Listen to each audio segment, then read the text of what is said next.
comme j'avais rien à foutre de mon temps, je me suis amusé à faire un faux profil sur Mythique et Badoo. J'ai pris une fille qui était pas spécialement jolie, hein, une fille normale. Et ben moi je me dis putain mais les filles elles peuvent baiser mais pour 50 ans quoi. Elles ont toutes les saucisses qu'elles veulent. Noir, jaune, vert, provençal, saucisses bio, tout. Petites, grandes, moyennes, voilà, et elles ont le choix quoi. C'est normal qu'après, quand elles te quittent, elles en ont rien à foutre de ta gueule. Avec le nombre de propositions, le nombre de bits, entre guillemets, le nombre de bits par minute, parce qu'on est sur internet, donc les bits, ça a un sens, ça a un double sens. Enfin, c'est plutôt pour les PlayStation, les bits. J'ai jamais compris pourquoi les PlayStation avaient autant de bits. Mais bon. Peut-être qu'au final, les PlayStation, ils aiment bien contenter plusieurs femmes à la fois. Donc, polygamie oblige. Et voilà, moi j'ai trouvé ça choquant, la facilité qu'a aujourd'hui une femme à trouver un mec. Enfin, elle trouve pas vraiment un mec, hein, parce qu'elle trouve des porcs, ou elle trouve des animaux, ou trouve des petits lapins, quoi. Mais des vrais hommes, je pense pas que tu puisses les trouver sur un site où il y a des photos, des votes, regardez, j'ai 7 sur 10, regardez, elle a dit qu'elle voulait me rencontrer, peut-être. Hein. Enfin, je trouve ça tellement nul, et je trouve qu'on pense qu'on évolue avec ces sites de rencontres, mais je pense que la plus belle des choses, c'est tout simplement voir une fille dans la rue, avoir du courage, aller l'affronter, lui dire, écoute, voilà, j'ai croisé ton regard, et je te trouve jolie, et j'aimerais bien te rencontrer. Et je pense que ce courage-là, on l'a perdu, et c'est pour ça qu'on va dans les sites de rencontres. Sinon, je pense que la solution la plus efficace et la plus logique, c'est de faire ça, quoi. Seulement qu'aujourd'hui, on vit dans un monde où on est tous parano, on est tous là, on dirait qu'on est dans une cage comme ça, on dirait qu'on peut plus parler aux gens, que directement ils se sentent agressés.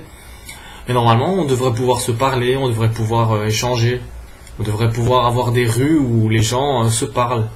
Mais c'est pas possible, c'est beaucoup d'indifférence, beaucoup de peur, beaucoup de personnes qui ont besoin d'être sur leur GSM pour être en contact, entre guillemets.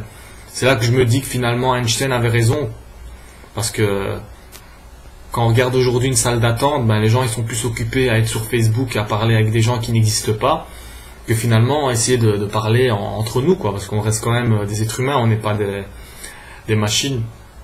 Donc voilà, moi je suis un peu dégoûté aujourd'hui de devoir me dire que pour rencontrer quelqu'un, je dois aller sur un site de rencontre.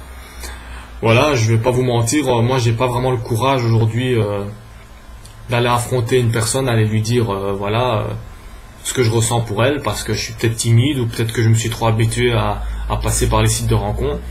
Mais je pense que retrouver un petit peu ce genre de valeurs, je sais pas si c'est des valeurs, ça serait important.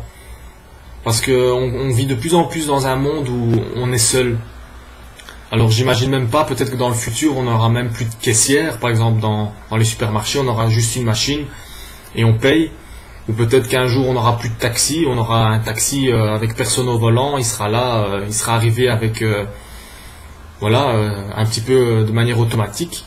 J'ai peur qu'on atteigne à avancer dans un monde où la technologie sera de plus en plus présente, on va de plus en plus entre guillemets s'amuser, je dis bien entre guillemets parce qu'on s'amuse pas vraiment, mais qu'on va se retrouver de plus en plus seul, devant un PC, ou devant une webcam, ou devant des photos. Et je pense que c'est un des messages phares que mon frère avait lancé en Italie, Terence Lacroix, c'est ne pas oublier que devant notre PC, on est seul. Il faut pas l'oublier. Et donc c'est un petit hommage que je rends à Terence Lacroix parce que il dit pas mal de vérités et je pense que c'est bien que les gens s'en rendent compte. Merci.